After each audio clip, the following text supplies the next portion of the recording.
Welcome, ladies. I do see that we have participants joining. I'm going to give everyone about 2 or 3 more minutes before I start the formal introduction. So just kind of hang tight with me and I'll let you know when we're ready.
All right, ladies, it is 7 p.m. on the dot, and we do start on time.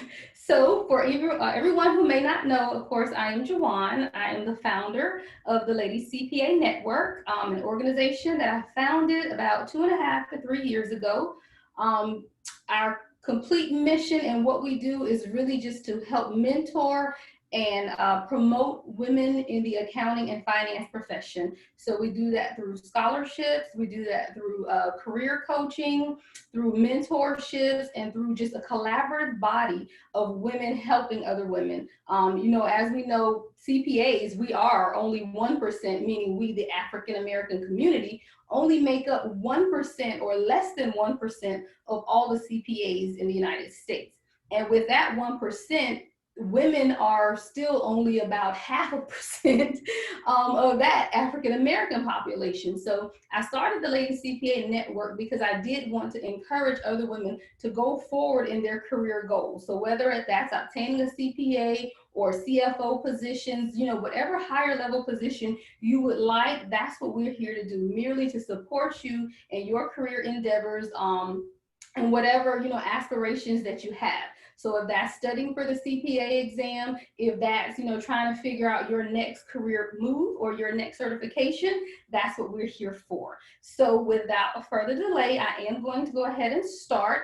And I'm going to introduce to you our very, very special guest. And I have to tell you, I've been following her for a while. I think I saw her on a reality show years and years ago as the therapist. And from that point, I frequently visit her Free Advice Fridays. I'm an avid watcher of Love Goals, and I just love what she brings. It's crazy, but the spirit, I really love the spirit of who she is. And when I thought of having this webinar, I was really hoping that she would accept the invitation, and I was so honored that she did. So with that said, I'm going to introduce you to our host for this evening. If you have questions, please make sure that you post them in the Q&A. We will be monitoring those throughout. Again, feel free, post the questions there. We'll get to them. And I believe that's all. So without further ado, I'm going to introduce you to Spirit. Thank you. That's such a sweet way of doing that. I appreciate you. And listen, I think it's so great that you all start on time. I am one of those people who, we kind of joke about CP time. And so unfortunately, people go, that is not a real thing, or at least it shouldn't be. As a matter of fact, my undergraduate alma mater was to be early is to be on time. To be on time is to be late. And to be late is unacceptable. So I came out going, yeah, that really should be the way that it is. But unfortunately, what I recognize, especially about Black women, is that we are so busy juggling so many hats. We have so many different things that we are constantly doing, that often being late is not simply because we are just flossing our teeth or kind of polishing our hair, but we are literally holding down jobs. We are holding down families. Sometimes we are holding up generations above us, generations below us. And so there's a lot going on. So what I will do is I will make sure that, I kind of stretch it just to give a couple of more folks, the opportunity to be able to get in here, but also honoring the time of all of you who have joined us. I am so, so, so excited and so very honored to be here with you guys today. And let me tell you, when you asked me to come, sis, when my office very first told me that you had sent out the invitation, I thought about it at first and I was like, CPAs, I've never been approached by CPAs, right? And so once I started to do my homework about CPAs, well, it was quite obvious to me why I had never been approached, because 1%, 1% of all American CPAs are Black. That is astounding to me. That Many is people don't astounding know to that. me. Yep. Many people don't even realize that. I had not. And listen, being in Atlanta, sometimes I think that we fortunately or unfortunately take for granted that so many folks look just like us. And so, when your doctor is Black and your therapist is Black and your CPA is Black, you tend to think that everybody is having the same experience. But what I learned in just having this invitation is that you all are ordinary women doing extraordinary or extraordinary things, which makes you absolutely extraordinary. And so I couldn't be more excited to be here today. Thank you so much for the invitation. And what I want to do today, ladies, is I don't want to just sit and have you listen to me for this entire hour. I actually want to make this very interactive to make sure that you get what you need out of this. Many of you have already sent in questions, and I'm so thankful for that, because it gave me the opportunity to incorporate some of your questions and some of my answers into what I want to talk to you about today as it relates to stress and stress management. But it also allowed me to know kind of what's on your hearts and minds. And so I'm going to do something that I don't think that I probably have done anywhere else, which is I'm not only going to share some of my professional advice today, or some of my professional background, but I'm also going to talk to you a little bit about my personal background as well, because I think that it's so very important that you understand that what you're doing, although it doesn't feel like it at times, I'm sure, it is absolutely possible to juggle it all. And I want to prove to you and inspire you and motivate you to know today that it absolutely can be done.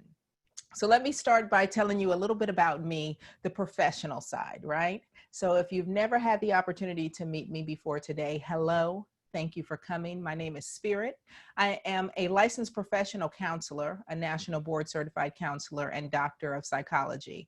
That, as I love to tell people, is just fancy ways of saying that I'm a therapist in private practice. I have my own group practice based in Atlanta, Georgia, with 6 other therapists and a small administrative team that I could not do anything besides see the clients that I see without. And so we are a literal powerhouse, small but mighty, working really hard in order to change the way that people see their mental health and wellness. Now, our practice has been in the Westview area of Atlanta for a little over 5 years now. And it was very interesting because prior to starting my own practice, I never, ever wanted to be part of a group. As a matter of fact, all I wanted to do was just kind of see my clients, handle my small piece of America, and then go home. But what I quickly found was, similar to what many of you may find where you are, is that without camaraderie and without support and without networking and without connectedness, it really is a lonely place. And so sometimes even doing the very thing that you love, all of a sudden it can lose its luster.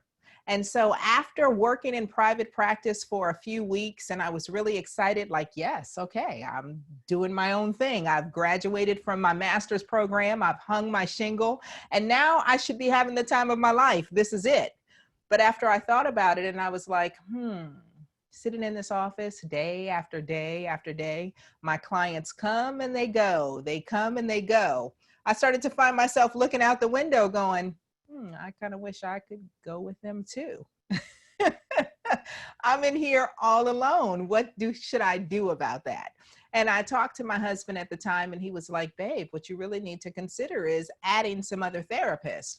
And also not just adding other therapists because you want company, so to speak, but adding some other therapists who won't have to necessarily go through the same struggle as you, because you've already set up a practice. You've already gone through all of the ins and outs as it relates to licensure, as it relates to insurance, as it relates to establishing everything that goes along with the business. And what some of you may not know yet, or some of you, depending on where you are in your career, may know all too well, one of the things that we often don't learn in school is how to do the other parts of business. We learn about the subject matter and become experts at the subject matter, but they don't teach us about how to be marketeers. They don't teach us how to be CPAs, hallelujah that you are, but do you do your own taxes? Do you handle your own finances? They don't teach you how to be an attorney. They don't teach you all of the ins and outs that come with that. And so unfortunately, what you will find is not just about doing the business. You'll find that doing the business becomes a small part of doing business. And so in learning that from myself and finding other individuals and actually being able to link up and to build and to network and to bounce off of each other, it became a growth and a learning process that was like no other. And so in doing that, that was a journey all in and of itself. And over time, we began to gravitate to other therapists who were like-minded, because what you learn is, right, as you already know, is that not all skin folk is kinfolk, right? And so not everybody is going to do business the same. Not everybody is going to see business the same. Not everybody is going to see your business and what you're doing the same. And most definitely, not everybody is going to understand the vision of what it is that you're trying to accomplish. When you make up less than 1% of something, it is often very, very difficult in order for people to not only understand what you do, but how you do it, why you do it, and what you need in order to thrive. So having a network, knowing other individuals, and that may be difficult when there's not many of you, but knowing individuals, having a place and a space for people to understand you in a way that nobody else can, becomes essential not only to your success, but also to your enjoyment and how you will continue to thrive within this community for a lifetime to come. Okay, so I think that that is very, very important for you to understand. The other part of this that I want to share with you is not just my therapy piece, but I want to talk to you about who I am as a person. Because not only am I a therapist, but I'm also a wife and I'm a mother of 7 children. And usually when I say 7, people go, wait, what? Like 7 children? And that is absolutely true. I am a mother of a blended family of 7. 6 of those 7 children, yes, came out of this body. My stepdaughter, who I only call Step in order to make this differentiation here, but if she ever heard me say that, she'd be ready to fight me and everybody else. But she became a part of my family. As I tell her, she grew in my heart and not my belly. Hallelujah. Maybe all of them needed to do that. It would have been a lot easier. But she came to me just before the age of 3, and she is now 15. So when I look at my family, I have one that just graduated college this year at 23. I have an 18-year-old. I have a 15-year-old. I have a 10-year-old, a 9-year-old, a 4-year-old, and a 2-year-old. So from diapers to college, there is nothing that we cannot talk about as it relates to children, as it relates to parenting, as it relates to motherhood, as it relates to married motherhood, as it relates to being single at times, as it relates to blended family, and everything else that goes with being a career woman as you try to navigate and juggle the stressors between the two. Okay, so I definitely, as we go, you guys, if you have questions, I want you to please feel free to drop those questions in the box. The one is so kind and is going to be watching those questions, and she will be able to kind of field those and pitch those as we go. Okay, so I don't want you to just listen for this whole hour. I want you to get something out of this, but I want to make sure that you leave with what you need. So if you have a question as we go, by all means, feel free to drop it in that box so that we can make sure that your question gets answered. But what I want you to know is that the reason why I'm telling you these details about me is not because I want you to be blown away, but I want you to recognize that you have the ability to do any and everything that you want to do if you do it well. Many of my friends, as it's as interesting as it has been, are finding themselves now in their 40s trying to go back after they juggled careers for the last decade or 2 decades, or trying to go back now and start families. And what I thought was very interesting very early in my lifetime was the number of individuals who said, Spirit, you will not be able to be a career woman and a mother. You're just going to have to choose because the two do not mix. And as hard as it was, and as limited support that I had at the time, I never really believed that.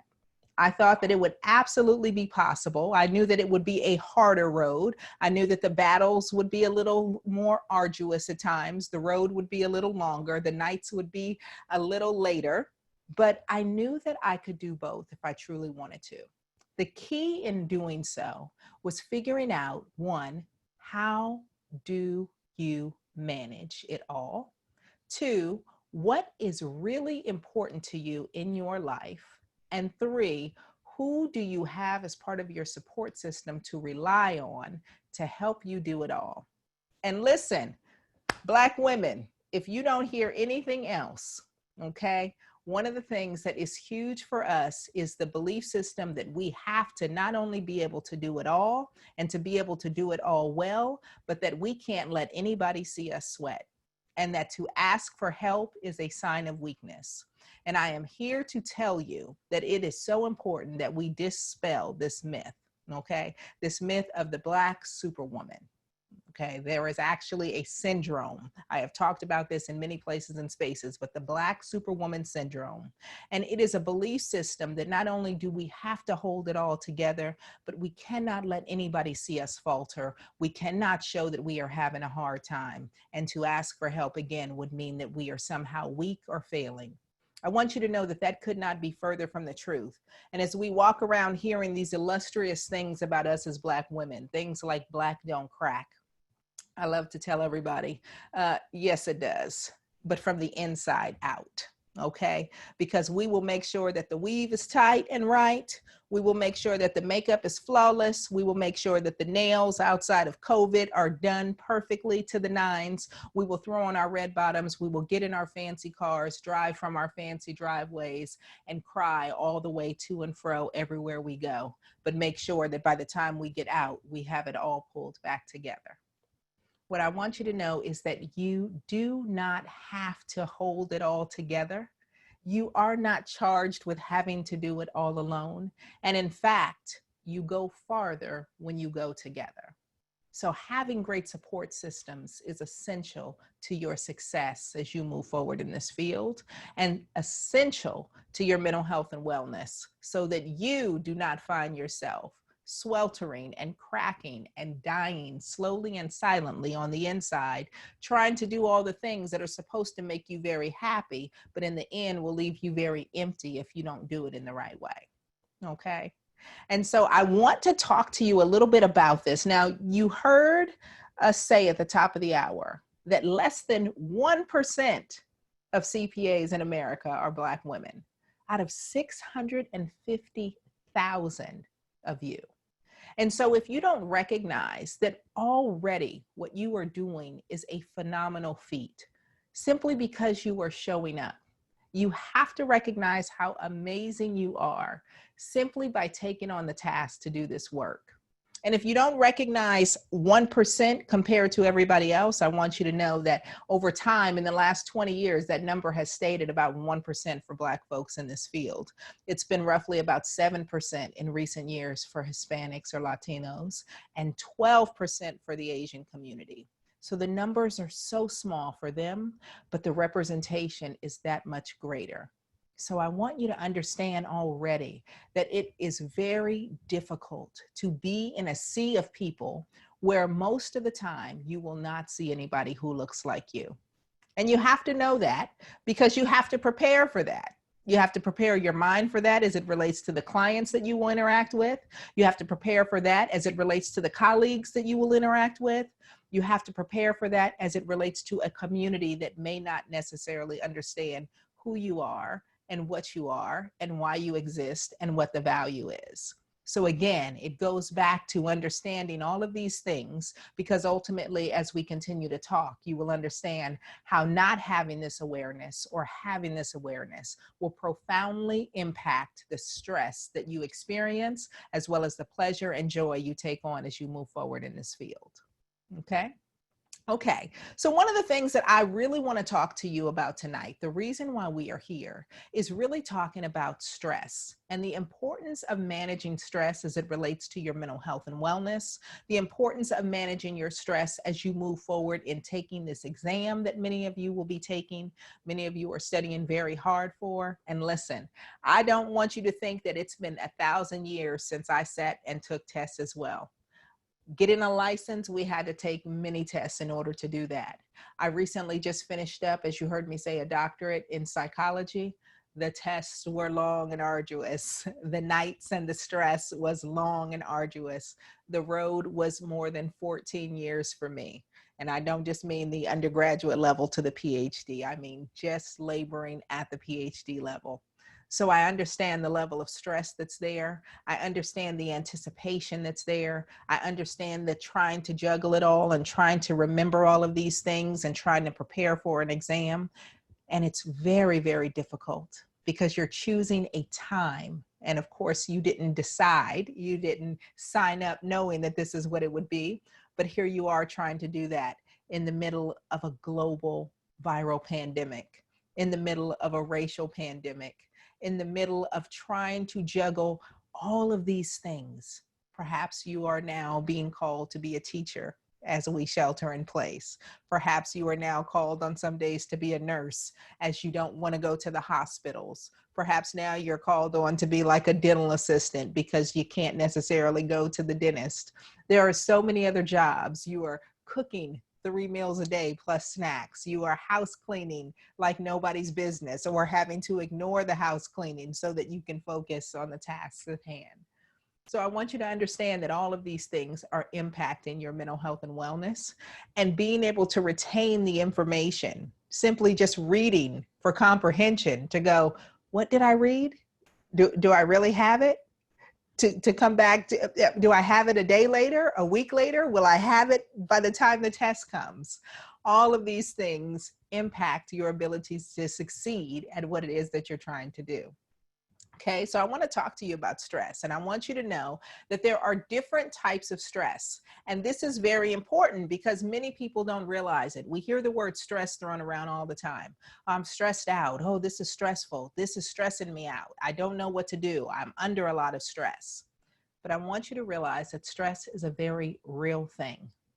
Now, not all stress is created equal too. This is important for you to know, okay? So when we talk about stress, there are good kinds of stress and there are bad kinds of stress, okay? Good stress is what we call eustress in the mental health community, okay? It is the kind of stress that allows you to feel and be in touch with your body. Good stress is what pushes the blood through your veins each and every day. It's what puts air in and out of your lungs. It's what keeps your heart beating. Okay. Good stress is the thing that motivates us every day to get out of bed. Sometimes it's the having to meet our obligations. Our children need us, or we need to go to work and get that paycheck, or we are passionate about projects. And so we wake up motivated and inspired. That kind of stress is the thing that keeps us moving. It keeps us productive. It keeps us functioning. It keeps us living a high quality of life.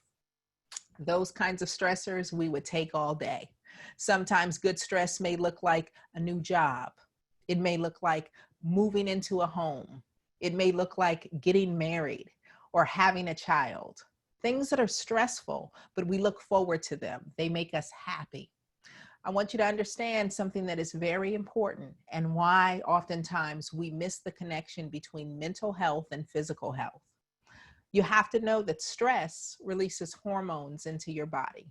It releases hormones from your brain into your blood system that flow all through you. And so when you are feeling good stress, there are great hormones that are pumping. You know, like when you're really motivated and you feel like you can do anything, when you're having one of those superwoman days and you're like, yes, bring it on. I can take whatever you give me. I feel joyful. I feel powerful. I feel dynamic. I feel ready to conquer the world. I am moving. I'm doing it.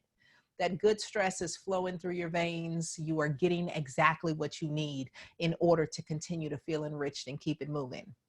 But sometimes when you're dealing with too much stress or negative kinds of stress, the very opposite can happen. And so I want you to be aware of these types of stressors because many of you send in questions asking about stress, how to manage stress. And a big part of that is understanding the type of stress that you're under and that not all stress is created equal. And what do you do about the stress? Most importantly, what do you do when you recognize that you are actually experiencing stress? Okay, so the first kind of stress that I want to talk to you about is one that I'm sure that you all can relate to, and that is time stress. Time, like, you know, the time on your watch. Okay. Time stress is the kind of stress that gives you the feeling that there are just never enough hours in a day. When I was a little girl, I used to walk around and tell my mom, golly, I just need like 26 hours. I swear, I just, like, if I could just get one extra hour, it would just make everything that much better. And my mom used to tell me all the time, no, Spirit, because if you had 2 extra hours in a day, you would just pack that much more into the day, and then you would still be asking for more time. Okay. So time stress is the stress that makes us feel like no matter what we do, there just never is enough time in the day. And so if you recognize that you have time stress, that you often feel pressured, like you're running up against a clock, that you just can't get to everything that you have to get through, that when you lay your head down at night, you're already thinking about the to-do list of everything that has to be done tomorrow, or you're beating yourself up about all the things that didn't get done today, I want you to consider that you may be under what is called time stress. And the reason for that is because of how you are managing your life. If you recognize that you have time stress, the reality is that you may be overscheduled. And sometimes that's a very hard thing for us to recognize and also to own because we think that life is happening to us. We go, yes, Spirit, I am stressed. You're right. Time stress is me. But what am I going to do? I can't let go of this responsibility or this responsibility or this responsibility. But the reality is oftentimes we don't think that we can, and we haven't stopped to really utilize our support systems in the way that we need to. So if you're a person who is dealing with or not dealing with time stress, one of the biggest ways to correct time stress is to delegate where and what you can. Now, I want you to write this down, okay? I want you to write this down because not only are you going to be dealing with it, but you know people around you that are dealing with it or not dealing with it because they're driving you crazy. You know, they're the ones that every time you talk to them, they're just, I gotta go, I gotta, and they're overworked and they're wound up. Yeah, it's probably because they're overscheduled. And so what I tell folks, especially when you're up against some real time constraints, like exams, like the projects, like deadlines that are immovable and are critical or important, you have to learn how to delegate where you can. And by delegating where you can, I tell people first and foremost, if there's something that you can pay somebody to do, allow them to do it. Okay. So that means if you can afford to have somebody come in and clean your house once a week, allow them to do it. If you can afford to pay somebody for 3 or 4 hours to run errands for you, allow them to do it. If you can have your groceries delivered to you, even though it's going to cost you $10 extra or $5 extra, if you can afford the extra dollars, allow it to be done.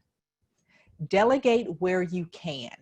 because where you want to invest your time is in the places and spaces where it absolutely has to be you. And listen, there are places and spaces in your life where there are no substitutes. It is going to have to be you. You have to sit in that exam. You have to be in that meeting. You have to show up. It has to be you. But there are many places and spaces where it literally could be someone else. And sometimes it's not about paying folks. Sometimes it's about enlisting the support system around you. Sometimes it's about your spouse or your partner saying, hey, honey, listen, for the next 6 weeks, I'm really going to need to concentrate, and I'm going to have to block out 3 hours 3 times a week in order to be able to do that. So that means I'm going to need you to help by taking the kids out for a walk so that I can have quiet, or I'm going to need you to make dinner, or I'm going to need you to do an extra load of laundry. Sometimes that's about calling up a friend or a family member to say, hey, listen, I really need just some quiet time. I really need to be able to get away. Sometimes that's about telling the kids, hey, listen, mommy really is not going to be able to make a big dinner tonight, so I need for you to help. We're going to do sandwiches tonight, or you're going to fold up these towels tonight, or you're going to clean the living room tonight. And now here's the real hard part, because let's be real, superwomen. We are often perfectionists on top of it all, which means we don't like to delegate or have someone else do it because we know how we want it done. And it drives us crazy not to have things go our way. And so part of being able to delegate is also being able to let go. You have to be able to release that the towels are not all perfectly aligned. You have to be able to be okay that the eggs wind up where the butter goes sometimes. You have to be okay with that they didn't get the cracks just the same way that you would as they were cleaning things. You have to learn how to let it be okay and think about the big picture. And the big picture is, at the end of the day, having it all done. There will come a time where you will be able to come back and fold up another load of towels, I promise you. But let's let that time be after you've passed your exam. There will be another time for you to come back and make that big Sunday dinner that you can't do this week, I promise you. But let it be after you've read that chapter that you know that you've been putting off, trying to get everything else done in the house. Sometimes you have to learn how to turn a blind eye. The dishes have to sit in the sink and you go, oh, my mother told me that I can't have a nasty house. It'll annoy me. But sometimes we have to learn how to leave well enough alone so that we can see the big picture. And the big picture is being able to recognize that time is the one thing that we are not in control of, and it will continue to move with or without us. And so the question that you have to ask yourself is, what is most important in the time that I have? When it's all said and done, what do I want to accomplish? And I promise you that when you look back on it, you won't remember how many loads of towels actually had to be done or not done, but you will remember whether or not you were actually able to pass this exam. So time stress, I want you to remember it, okay? Another kind of stress is called anticipatory stress. Now, this is one that you may suffer from on a regular and not even realize it. And anticipatory stress, is worry about the future, what may or may not lie ahead. And listen, this, especially if you're a person who deals with anxiety, this is usually how we hear about anticipatory stress. It is worry about the future, about what is going to happen or won't happen. And so as you begin to prepare for this exam, you may find that you are often worried. I've got this exam coming up. I've got to do well. Oh man, what's going to happen if I don't? Okay, well, if I do well, then I'll be able to do this, and I'll be able to do this, and this is going to change this. Oh man, oh, but gosh, if I don't do well, then this is going to happen, and this is going to happen, and this is going to happen. And not only do we do that as it relates to things like exams, but we do that in every area of our lives. We're constantly worried about the next moment instead of being in the right now. And so how do you combat anticipatory stress? I love to tell people, you plan for the future and then come back to the present. And what I mean by that is that oftentimes when we're thinking about the future, when we're worried about the future, it's not about the great things that lie ahead, but it's often about the worst case scenario if it doesn't. And so the question becomes, in any scenario, whether it comes to your test taking or anything else, if you find that you are stressed out because you are not in the moment, but you're somewhere down the road, what I want you to do is I want you to think about worst case scenario. What would be the worst case scenario as it relates to this situation? Because the worst case scenario often becomes like the monster under the bed when you were a little kid. It will paralyze you. It will make you worry constantly. It will affect your quality of sleep. You will find yourself thinking and worried and worried and worried and worried. And oftentimes, I'm sure what you found is the very thing that you were worried about never even comes. But it's important that you have a plan so that you can put it away. And so what I tell people is, let's play the dozens then. What is the absolute worst case scenario that could happen for you in this situation? And then what would you do if that actually happens? Because here's the real deal. If, God forbid, that thing were to actually happen, that's not the period in your life. That's not the end of your story. That's simply a comma. And the lights are still going to keep moving, red, yellow, green. People are still going to be walking. Births are still going to happen. Death is still going to happen. So what would you do if that moment actually came? Then what? Who would you need to call as your support system? What would you need in place? What would be your next step? You come up with a plan. And when you feel satisfied and secure about that plan, you take a deep breath. You pray that you never have to enact that plan, but you're prepared in case you have to. And then you put it away and you come back to the present moment, knowing that as long as that doesn't happen, you are absolutely fine, which means that everything else in between that is a piece of cake because you've got it covered. And so that is how you let go of that anticipatory stress. You plan for the future, but come back to the present and enjoy the present moment. Because here's the real deal. This moment is the youngest that you will ever be in your life. And then we just pass that moment that quickly. And so you do not get time back. And the only moment that you're actually in control of is the present moment.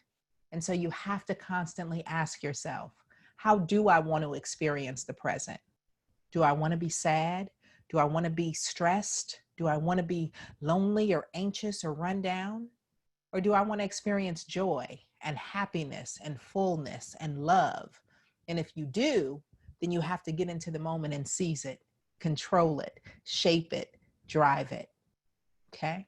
So anticipatory stress, we have to manage that one just like time stress. Okay? The next one, here we are, situational stress. I want you to be aware of situational stress. Situational stress is literally as it sounds. There are certain issues that come up that literally stress me out. Perhaps it's a car accident. I got rear-ended and I wasn't expecting it. A bill came up. The hot water heater broke. I have a situation that is stressing me out. And many times, those are the ones that can send our stress levels, that bad hormone that I was talking about. It can send us through the roof because we weren't expecting it. We weren't anticipating it. It wasn't like anticipatory stress where we know at 10 a.m. on the 22nd of October, I have to take an exam. It's not that kind of stress that you can prepare for and get your mind right and get all your systems in place. It's the thing that happens that often takes your feet up from under you and you don't know how to manage. And so what I'm going to tell you as it relates to situational stress is how you manage it is by recognizing what your role is in it, the parts that you're in control of and not in control of, the parts that you need support for. You get support, you do your part, you step back, and you self-care. Okay, let me say that again. You get support, you do your part, you step back, and you self-care. And so what that means is I'm under stress. There is a situation that's happening. All right, let me take stock of what the situation is. Who and what do I need in order to help me? Do I need to call 911? Do I need to call a family member? Do I need to call an employer? Do I need to call a loved one, a friend, a family, a neighbor? Who do I need to call? What support do I need? Then once you get that support, now what is my role in this? Is there anything for me to do? Or am I being busy? Am I trying to step in? Am I trying to control something that's not necessary for me to control? Because now, like time stress, can I delegate here? Or can I take my hands off the wheel here? Then once you do that, now we step back. I've done my part. I've done what it is that I can do. Now I'm under stress. How do I take care of me? I've just had a situation. How do I recharge my batteries? How do I address my emotional needs? How do I address my financial needs? How do I address the ways that this situation has impacted me in order to make me whole so that I can continue on as my fullest expression of myself? That is very critical. Okay, so situational stress. The next one, oh, and in your field, get ready because I suspect you are going to be dealing with a lot of this. This kind of stress is called encounter stress. Encounter stress. And encounter stress is having to deal with certain people or circumstances. They are literally encounters. So that may be, oh, I have to call Bob and have this meeting with him, and oh, he just works my nerves. That may be, I have a situation that I have to go and deal with. I have a group that I have to meet with. I have an encounter that I have to approach. And in your field, where you don't see many people that look like you, this may cause a certain level of stress. Why?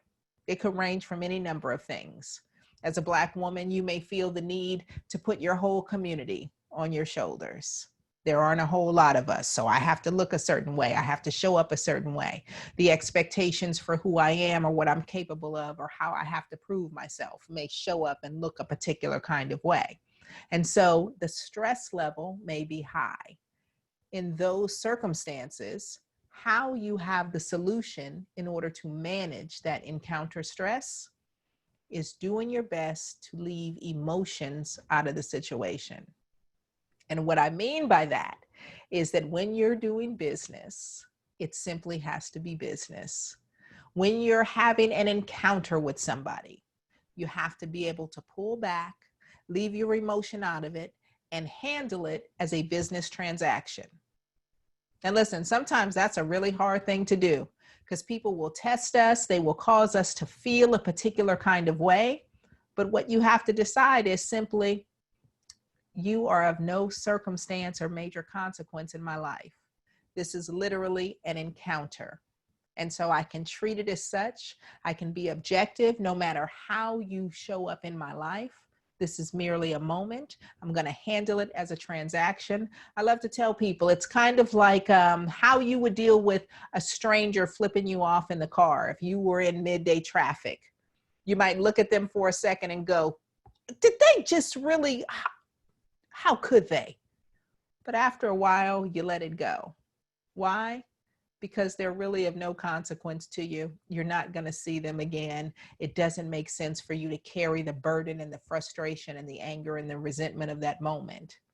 You wouldn't feel the same way about that encounter as you would if it was, say, your spouse or your child, right?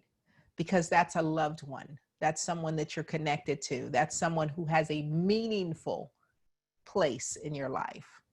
And so you can't handle them like business. There are feelings that are associated with it. But you have to realize that not everybody in your life is made to be connected to you in that way. And so sometimes you have to put that boundary and treat them as such. Okay? And then there's one more type of stress that I want to talk to you guys about, and then I want to kind of have some dialogue with you guys. And that type of stress is one of the most important ones, because not only does it affect you at work, but it permeates every area of your life, and you may not even realize it. And that form of stress is called chronic stress. Chronic stress, it's what you deal with as a result of your personal life experiences, your family dynamics, your country that you live in, your country of origin. Perhaps some of you are not from the United States and you have immigrated here. But it is the stress that you have experienced and maintain over long periods of time that constantly press upon you and show up in different ways in your life. And so I will tell you that chronic stress is one of the most dangerous stressors of all. It is the reason why you hear all too often, unfortunately, that communities of color are so disproportionately affected by disease, like high blood pressure, like heart attacks, like stroke, like COVID-19. The reason for that is because this kind of stress is constantly being imposed upon our bodies. We are constantly dealing with systemic racism. We're constantly dealing with inequalities as it relates to financial stressors, as it relates to medical stressors, as it relates to nutritional stressors. We are constantly under stress, doing the best that we can to show up in a world that is not equal and is not always just. And over time, because we work so hard to continue to show up and fight for the same equality, fight for the same justice, fight for the same opportunities as everybody else, that chronic stress takes its toll on our bodies. And so unfortunately, many of us don't do well in being able to manage that chronic stress. And I know you've heard these solutions before, but unfortunately, you hear them so much that they almost fall on deaf ears. And those solutions are, one, most importantly, your diet. Your diet is everything as it relates to your chronic stress and being able to manage it. And the reason for that is because what you put into your body is literally what fuels your body. And listen, I know when you're under stress, when you are moving and grooving, when you have 50,000 things that are going on, it is so easy to neglect you while you're taking care of everybody else. It's so easy to pass through the drive-through and just grab something really quick. It's so easy to eat the little leftover snacks that your kids have left because you're just trying to get everything moving and clean things up and throw something in your mouth. It's so easy to go without eating, right? It's so easy to do all of the hard and wrong things that take its toll on our body. But I want you to understand that eating a balanced diet, putting something in your mouth, nutritious, every 2 or 3 hours is critical to keep your metabolism moving, to keep your body well fueled, and understanding as it relates to your hormones that 80% of the hormones that are made to balance you out and make you feel good and make you feel invincible, like you can do it all, 80% of those are found in your gut. And so if your diet is wrong, then how you feel from start to finish is going to be wrong. So it becomes very critical that you mind what it is that you eat, okay? The other part of this, exercise. Now, I know, you go, Spirit, I know, I've been trying to get off this freshman 20 for like the last 10 years. Spirit, I know, I've been trying to get off this baby weight for the last like 5 years, right? Okay, so the baby's not even a baby anymore, right? I get it. But listen, exercise is vital to keeping you moving like you need to, but it's also vital to pushing the stress out of your body. The reason why we have these high disparities as it relates to heart disease and infertility and strokes and all of these other things is because the stress comes into our body, it has no way to get out, and it sits in our organs. It literally becomes trapped within us, and it makes us sick from the inside out. And so it is imperative that you get this stress out of your body, not just sometimes, but constantly. So whether you have to take that business meeting by phone, whether you have to do squats while you're on a Zoom call, whether you have to just jog every so often in between a meeting, you have to figure out how to get some good exercise in. You have to figure out how to do it. And you're worth it. You deserve it. You figure out time for everybody else. You have to figure out time for you. And you have to make sure that self-care does not feel like a luxury, because self-care has to be the beginning and also the end.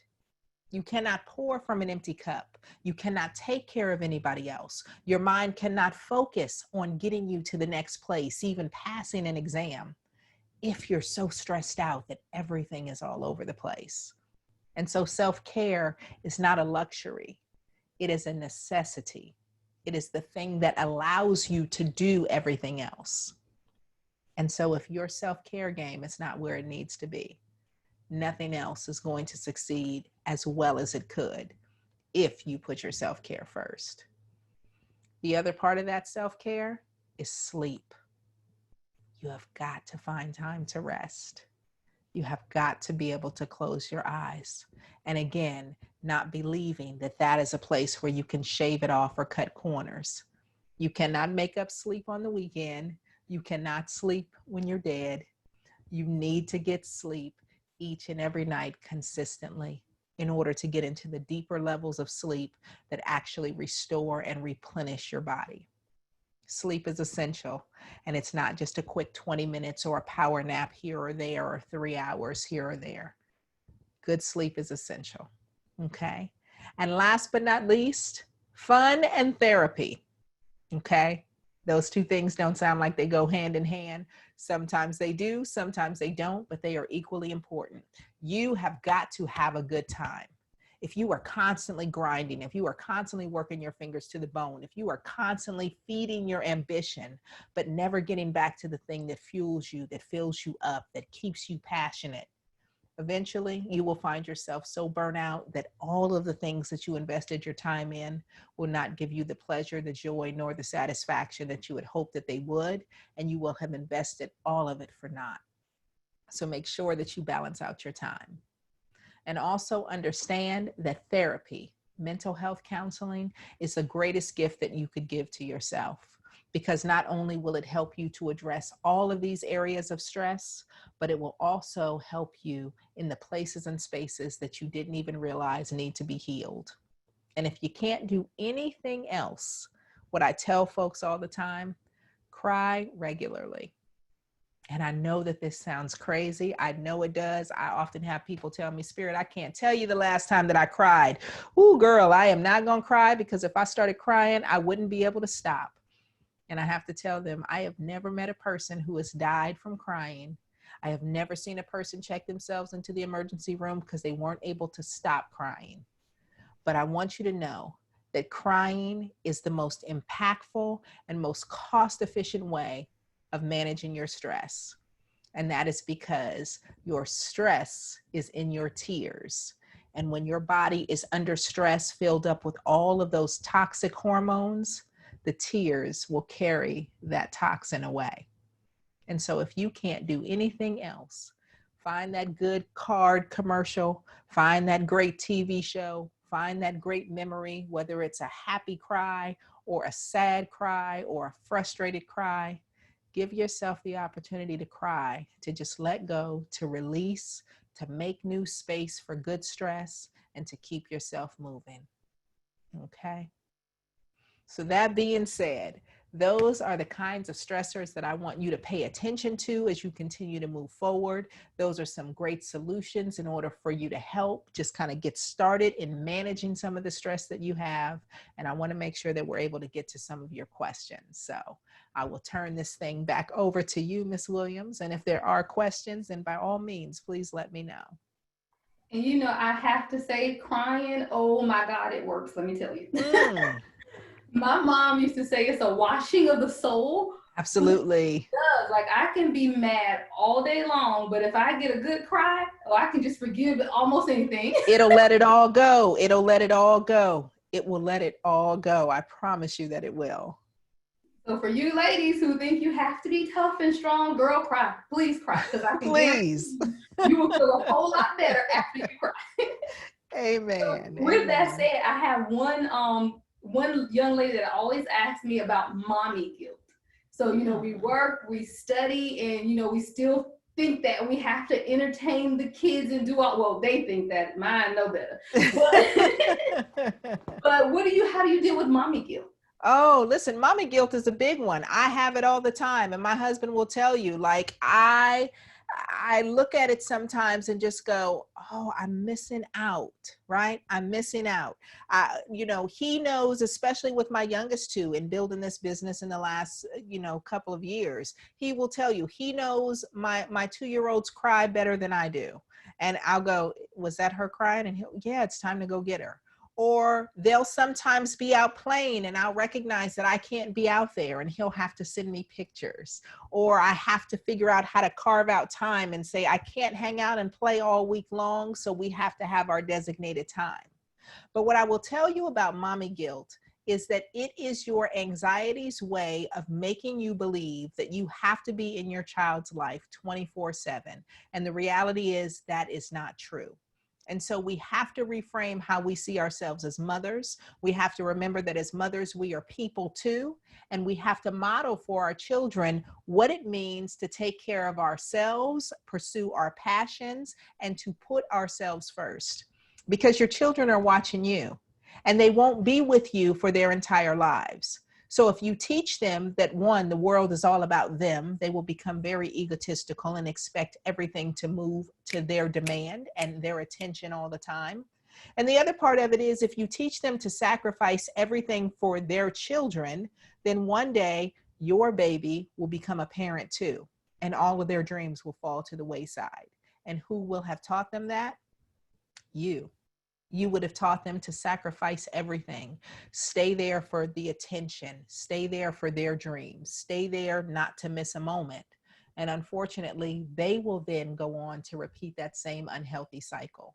So instead of feeling guilty about taking care of you, instead of feeling guilty about pursuing your passion, instead of feeling guilty about doing something that less than 1% of the population is doing, show them what it means to succeed. Show them what it means to follow their dreams. Show them what it means to work hard. Show them what it means to value you just as much as you value them. Train up a child in the way they should go, and what? They will not depart from it. Absolutely. So Mhm. Mahogany has a question. It is, what is the minimal amount of hours of sleep that is truly needed? So this is a great question. Now, if you ask me personally about me, I'm going to tell you 10, Mahogany. And my husband is probably somewhere going, she's lying. It's more like 12. I adore sleep. And if I could have it my way, I mean, I am one of those people who literally looks forward to planning my sleep. I love to have a beautiful room with nice candles and soft lighting and proper sheets and cool pillows and all of those things. Like, sleep is an event for me.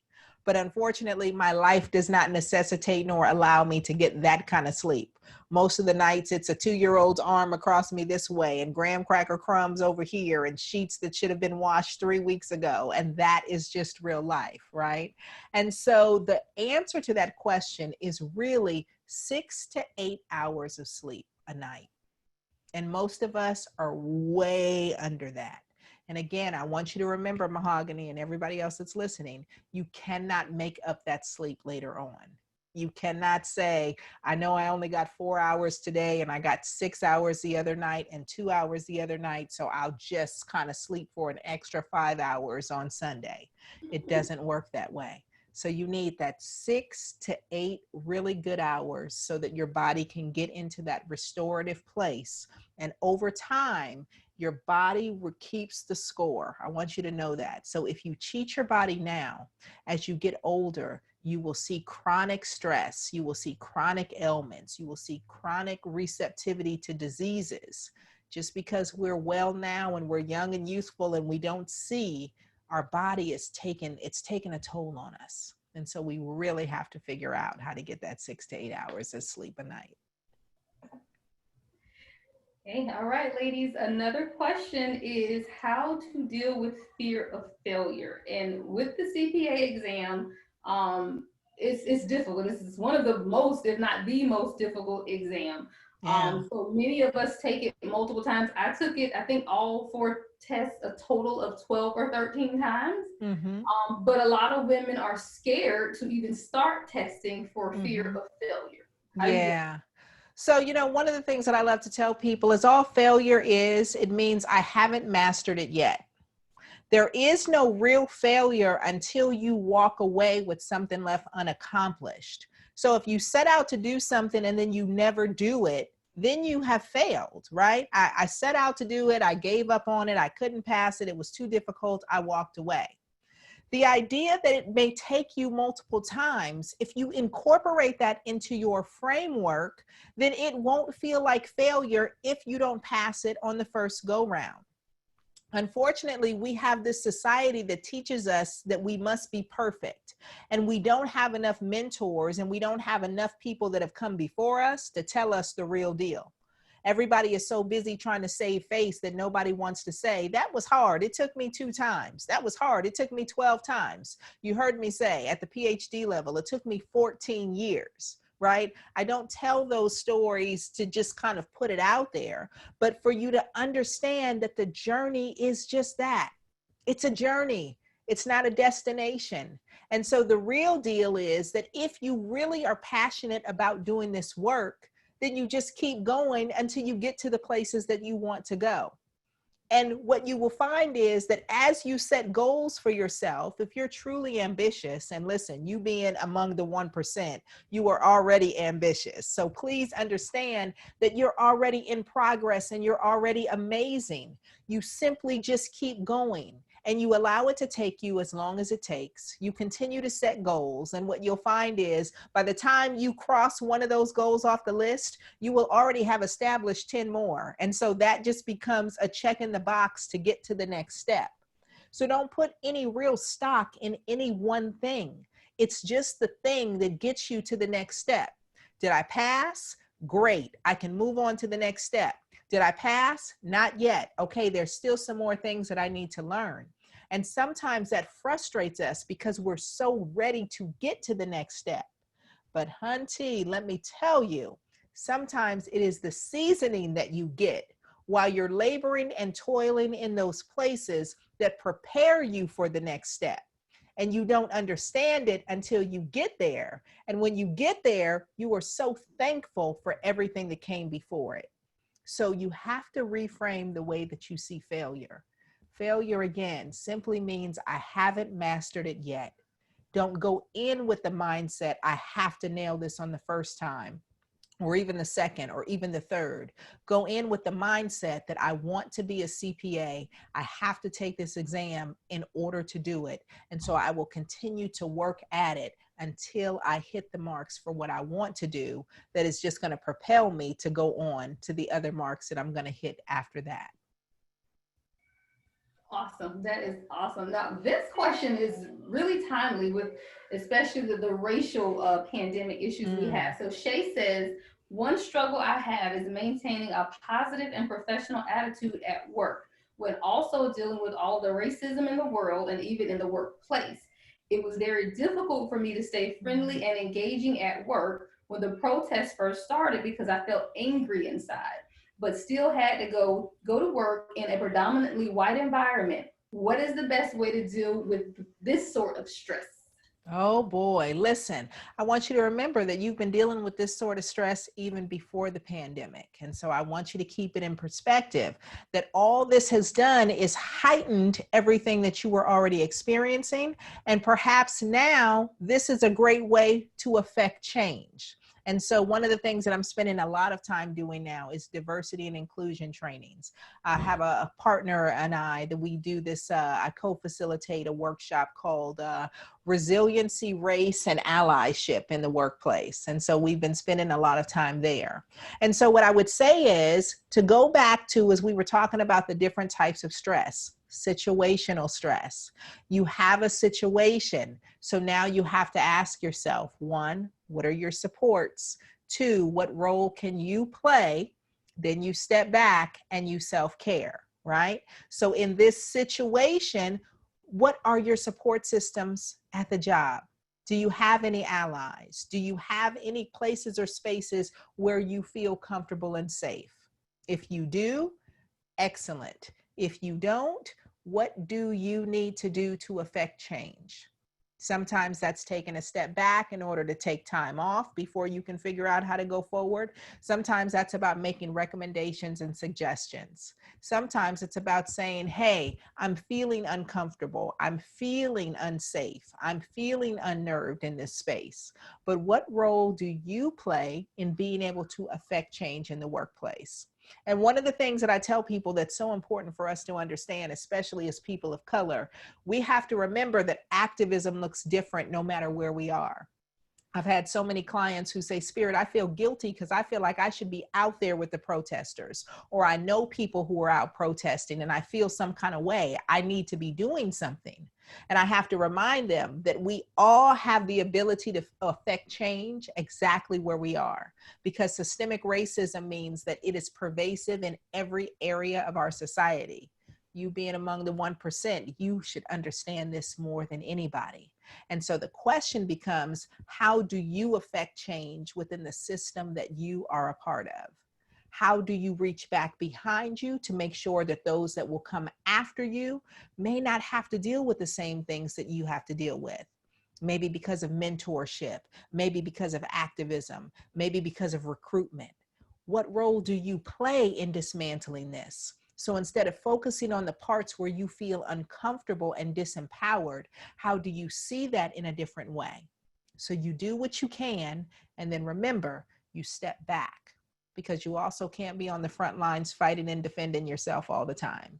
You have to be able to recharge your batteries, and that's where you engage in the self-care. And then you repeat the cycle again and again and again. And we have one more. This is anonymous. She asks, you mentioned anticipatory stress. I find myself waking up hours before my alarm when I know I have a busy day ahead. And by midday, I'm crashing. I have coworkers and family members telling me to slow down. Any suggestions? Yes. So if you recognize that this is a pattern for you, what is it about the new day that causes the stress? Is it that you're so excited that you can't wait to get into it? Or is it that it is so anxiety provoking because there is worry there?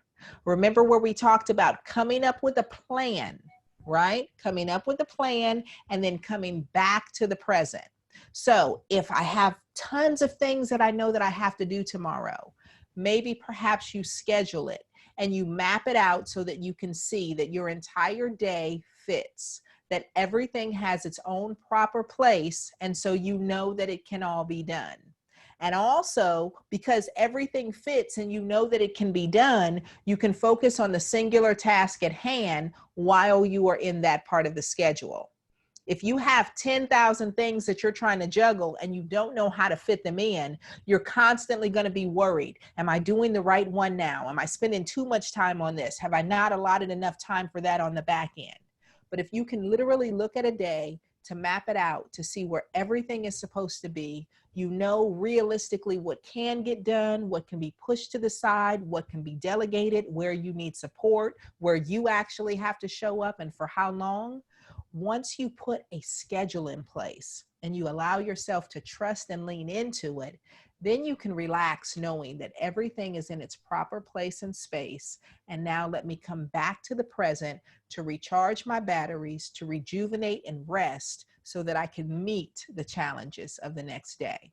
And if you find that you're really having a difficult time doing that, then I want you to really make sure that you get with a great therapist to process some of those strategies to see if it is in fact the way that you're handling the outside stressors, or to see if anxiety and those stress hormones are overwhelming you and causing you to feel worried because of the chronic stress when you think that it's actually situational or anticipatory. And now, ladies, I know this is going to sound crazy, but let me tell you what I do. So I work, of course, crazy hours, 50, 70 hours a week. When I watch TV, I don't watch anything that stresses me out. I watch foolishness. My husband's like, why do you watch reality TV? Because I don't have to think. And I can look at these people and laugh and not have to figure anything out. Yes, the train, you go, ooh, child, look, I thought I was having a hard time till I saw that. Okay, I'm still okay. I can make it. A whole lot better. So it looks like our final question is a fear of rejection. And what is the question about a fear of rejection? What to do about being afraid of being rejected? I'm assuming what to do because she just put fear of rejection. So I guess she maybe has a fear of rejection, how to deal with that, or. Okay, so you have to put rejection in perspective. Realizing that rejection, the hard part is that rejection is a part of life. But how I help people put this in perspective is to recognize that not only are you rejected in life, but you also reject people. The reality is that not everybody is the right fit for you, right? So you can meet people and go, oh, no, I wouldn't kick it with them. No, I wouldn't date them. No, I wouldn't hang out with them. Ooh, no, I wouldn't be at this place.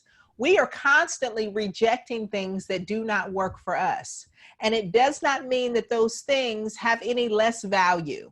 It simply means that they are not the right fit for us. So as it relates to rejection, what I would say is don't take it personally. Rejection is actually a gift, because what that person or that group or that organization is telling you is this would not be the place for you. And it is far better to be rejected from a place than to be accepted somewhere where you do not want to be. And you have no way of knowing that. So somebody telling you thanks, but no thanks is a lot better than them saying, let's bring her in. And then all of a sudden you're in a racist environment. All of a sudden you're in a frustrated environment. All of a sudden you're in a lonely environment. And you are sitting there pulling your hair out thinking that you have to stay in it and make it work because you think it's you, not realizing that it's really them. So what I want you to do is think about rejection differently. What you are looking for in your life is the place and space where you fit and the place and space that works for you. If you are afraid of rejection, then that simply says, I am afraid of people telling me that I don't work for them. And perhaps there's some bigger work to do around that because most of the things in life will not work. Absolutely. We have another one from Emanuela, but I think this is probably more towards me. She says, what advice would you give a sophomore in college majoring in accounting and wanting to do CPA after college? Oh, yes. Take that away. So with that, Emanuela, I can tell you to continue straight through. Because I didn't. I did it the opposite way. So I was like Spirit. Like I was already in accounting in the profession for years. I didn't decide to do it until I was 40. So I'm old, y'all. I just looked at it now. So I didn't decide to do it until I was 40. By then I had 4 kids, 20, 11, 9, and 4. And I was working, running the business, doing all of that and studying for the CPA exam. So what I definitely recommend is before you get into life and before life sets in, if you can continue right after college, I would definitely suggest doing that. It just makes it much more difficult. It's absolutely attainable at any age and at any stage in your life. But if you can do it right out of college, I definitely say do it right out of college. And I think that is the last question, but Spirit, I want to make sure that everyone has your contact information. So let them know where you can be found. Yes. So you guys, I want you to know that you can always find me any and everywhere. And I am active and respond all over the place. Okay. So if you need me at the office, if we're talking therapy sessions, if we're talking these, diversity trainings for your job, however you need me in a corporate setting, you can find me at the office. My office is T2S Enterprises, T2S Enterprises. The office number is 888-718-2T2S. Again, 888-718-2T2S. And if you can't remember all of that, no worries. You can find me on all of my social media at Talk to Spirit. And it's Talk the number 2 Spirit. Just remember, golly, I really need to talk to Spirit. And that is how you will find me. Oh, that's awesome because I never thought about it that way. That's great. Yeah. So again, ladies, thank you all for attending. We have a lot in store for the rest of the month. We actually have next week Wealthy Women Investing. So we have a Dividends Queen. She's going to talk to us about investing, stock, living off of dividends. She literally travels off of the dividends she makes from stock. And she's another. Oh, I need to come back and join myself. I'll send you the link. Yes, and she's an African-American CPA. I And love it. that's what she does. We have a trademark attorney that's going to be with us in a few weeks, teaching us how to trademark our brands, our labels, our businesses, whatever it is. So continue to follow us as well. And we're everywhere at the Lady CPA, Twitter, Instagram, all of it at the Lady CPA. Make sure you subscribe to the website. If you are a CPA and you're interested in mentoring, please send us your information. If you are a college student or just someone that needs a mentor, so if you're a mentee, then make sure you also send your information and we will definitely pair you up with a mentor. So I believe that is all. Thank you everyone for attending. I'm super excited. My goal is always just to help further educate our women and push us forward. So thank you for Yes. attending, and I hope to see all of you continue to follow us throughout this month. We have about 4 to 6 webinars lined up back to back every week. So make sure you tune in. Thank you, and thank you, Spirit. Of course, thank you. You know, I'll be on. Good luck. You guys are my sheroes. Stay with it. Stay with it. We need you in our community. We need you to do the work. God bless you guys. I love you.